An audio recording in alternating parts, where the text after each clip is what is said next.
For regular videos on ancient cultures and forgotten civilizations, please subscribe. If you've been an ancient history fan for a while, you probably have heard of the Elamites. They're a people that ruled southwestern Iran for almost 3 millennia. Yet we're still scratching our heads over one simple question: where did they come from? Grab a drink, pull up a chair, and I'll walk you through why historians, linguists, archaeologists, and geneticists can't quite agree on the answer.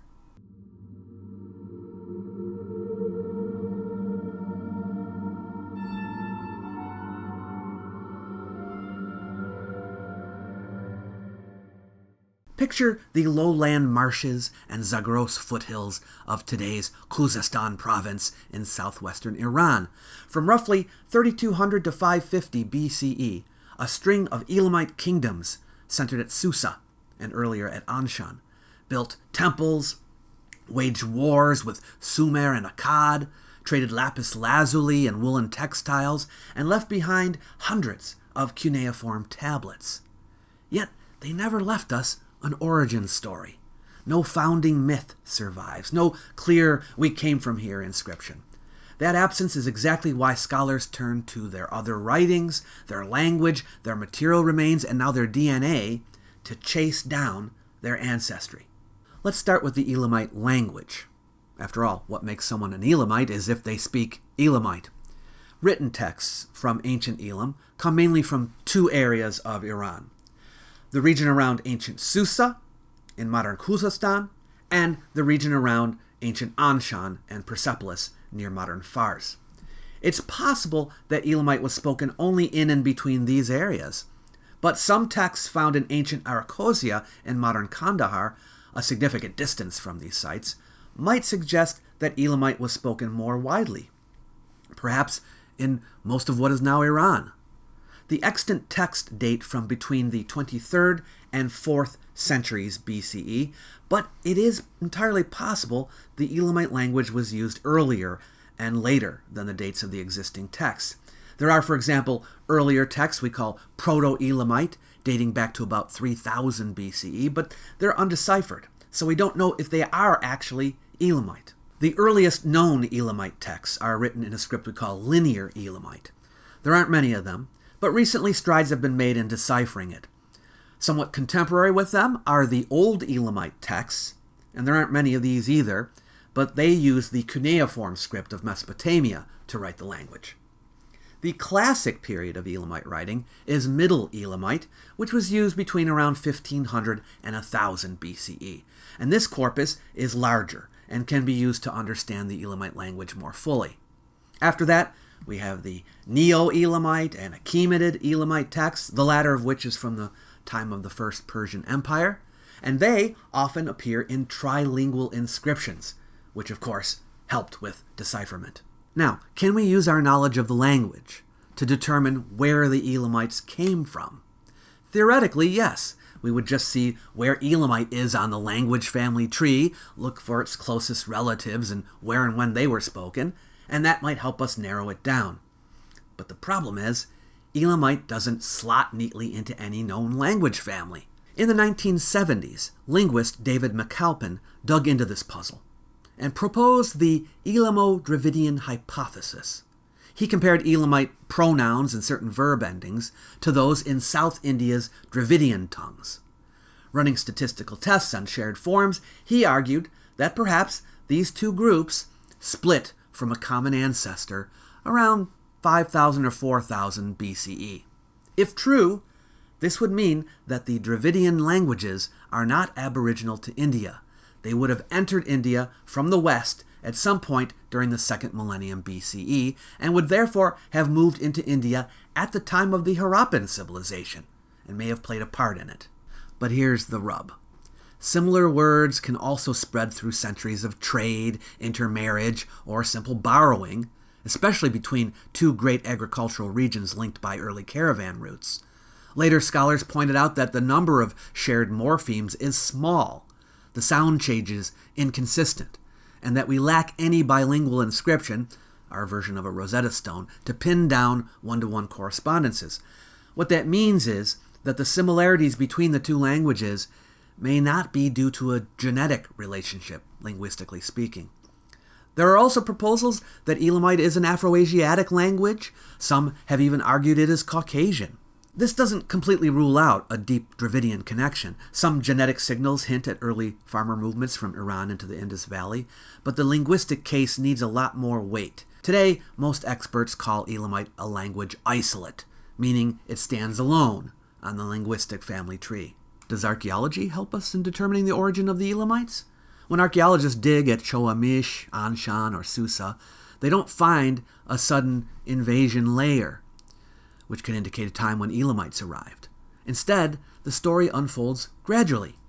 Early farming villages in the 5th millennium BCE gave way to Bronze Age towns where you start seeing new pottery shapes, some that remind us of the Zagros Highlands, some that are uniquely Elamite. That subtle shift could mean potters moved down from the mountains, or that local craftsmen simply picked up new styles from traders who passed through. Either way, there's no dramatic rupture, just evolving tastes over centuries. This could mean the Elamites were there a long time.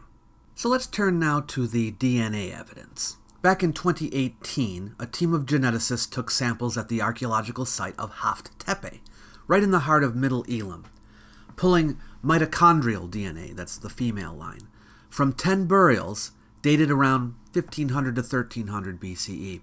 When the sequences came back, every individual belonged to haplogroups R2 or R5, lineages we know from Bronze Age Iran and the Indus Valley. That was our first big insight. These haplogroups are probably to be associated with the Elamites. In 2024, a multinational team published a study investigating whether a rare Y chromosome marker might map a real connection between Bronze Age Iran and South Asia. They zeroed in on haplogroup L1M22, pulling together both ancient samples from Chalcolithic Armenia and early Bronze Age sites in what was once Elam, and a broad set of modern Y chromosomes. What emerged was striking. L1M22 first appears on the Iranian plateau during the last glacial maximum around 20,000 years ago, and then expands with the Neolithic farming boom. By tracing branching patterns and applying Bayesian dating methods, the team showed that one sister branch of L1M22 stayed rooted in southwestern Iran, ancient Elam territory, while its sibling veered east into the Indus Valley sometime between 6000 and 4000 BCE. In other words, the very same paternal lineage that cradled early farmer communities in Khuzestan also turns up among modern Dravidian speakers. This coincides with McAlpin's Elamite-Dravidian hypothesis. But that doesn't mean we've proven Elamite was a Dravidian language. Genes aren't words, but it does give us a tangible male line corridor along which language, ideas, or small groups of people could have traveled. At the same time, the pattern rules out any need for a massive rapid invasion. Instead, it fits with low-volume migrations, elite marriage ties, or artisan exchanges unfolding over millennia. The L1M22 story shows a clear genetic link between Elamite land and the early Dravidian world. But please note that the study draws on limited samples from Bronze Age Elamite cemeteries. Until we get more Y-DNA, and especially genome-wide data from multiple Elamite sites, we won't know whether L1M22 was ubiquitous or confined to specific elites or locales. And finally, in 2025, another scientific team gave us a wide-angle shot, 50 whole genomes from across the Iranian plateau, spanning 4700 BCE to 1300 CE. Working in clean room labs, they pulled DNA from petrous bones and tooth cementum and sequenced it, and ran principal component analysis against Neolithic Zagros farmers, Anatolians, and Levantines. The result?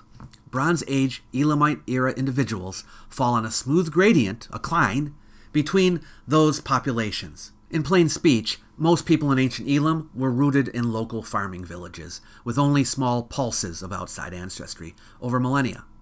This coincides with the archaeology, which suggests no invasion of Iran by the Elamites, but rather a long history in the land. So after all that, do we finally know the Elamites' origin story? Not quite. We still haven't deciphered the Proto-Elamite tablets. Were those scribes locals, inventing writing, or specialists brought in from elsewhere?